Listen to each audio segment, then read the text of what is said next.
আসসালামু আলাইকুম সবাইকে। আজকে আপনাদের জন্য নিয়ে আসলাম দুধ সেমাই রেসিপি। আমার কাছে মনে হয় যে সেমাই খাওয়ার জন্য বিশেষ কোনো অকেশনের প্রয়োজন হয় না, যে কোনো সময় ইচ্ছে হলে এটা তৈরি করে বানিয়ে খাওয়া যায়। ডেজার্ট আইটেমগুলোর মধ্যে সেমাই তৈরি করা সবচেয়ে বেশি সহজ এবং এটা খেতেও কিন্তু অসম্ভব মজার হয়। আজকের এই সেমাইটা তৈরি করার জন্য আমি প্যানে বেশি করে ঘি দিয়ে দিব। পরে ঘিটা যখন গরম হয়ে আসবে তখন এর মধ্যে কেশনাট বাদাম, চীনা বাদাম এবং কিশমিশ দিয়ে এটাকে একটু বাদামি করে ভেজে নিব।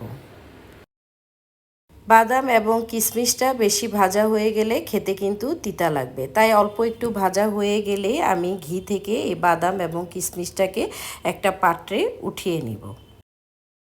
ওই একই পাত্রে আমি এক প্যাকেট লম্বা সেমাইকে ছোট ছোট টুকরা করে এই ঘিয়ের মধ্যে ভেজে নিব। অবশ্যই সেমাইটাকে ঘিয়ের মধ্যে একটু ভেজে রান্না করার চেষ্টা করবেন, এতে সেমাইটা রান্না করলে খেতেও ভালো লাগে আর সেমাইয়ের মধ্যে ঘিয়ের জন্য একটা শাহি ফ্লেভার আসে। সেমাইটা ভাজা হয়ে এলে এর মধ্যে দিয়ে দিব আমি এক প্যাকেট লিকুইড দুধ। লিকুইড দুধটা দিয়ে আমি দুধটাকে সেমাইয়ের মিশ্রণে খুব ভালো করে মিশিয়ে নিব। আমার ভিডিওগুলো যদি আপনাদের ভালো লেগে থাকে তাহলে প্লিজ আমার ভিডিওতে একটা লাইক কমেন্ট করে আমার ভিডিওটা শেয়ার দিয়ে অন্যদের আমার ভিডিওগুলো দেখার সুযোগ করে দিবেন।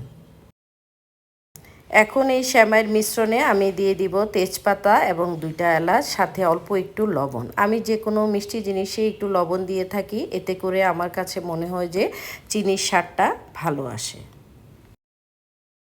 পরে সব কিছু নেড়ে চেড়ে দুধটা যখন একটু বলক উঠে আসবে তখন এর মধ্যে আমি দিয়ে দিব কিছু কোরানো নারিকেল। অবশ্যই নারিকেলটা দিলে সেমাইয়ের স্বাদ কিন্তু অনেক গুণ বেড়ে যাবে। আর আমার যেহেতু নারিকেল খুবই পছন্দ, তাই মিষ্টি যে কোনো জিনিসে যেগুলোতে নারিকেল দেওয়া যায় আমি কিন্তু সচরাচর নারিকেলটা দিতে ভুল করি না। আরও দিয়ে দিব পরিমাণ মতো চিনি। এই চিনিটা কম বেশি নির্ভর করে একান্ত আপনাদের স্বাদের উপর। সাথে দিয়ে দিব কিছু গুঁড়া দুধ। গুঁড়া দুধ দিলে সেমাইটা রান্না করলে এটা অনেক বেশি ঘন হয় এবং খেতে অনেক বেশি মুখরোচক হয়। সেমাইটা হয়ে এলে নামানোর আগে আমি ভাজা বাদাম এবং কিশমিশটা দিয়ে এটাকে সেমাইয়ের মধ্যে খুব ভালো করে মিশিয়ে নিয়ে এটাকে আরও 2-3 মিনিট রান্না করে নিব। এরই মধ্যে হয়ে গেল অসম্ভব মজাদার স্বাদের দুধ সেমাই। পরে এটাকে একটা সার্ভিং ডিশে ঢেলে নিব পরিবেশনের জন্য।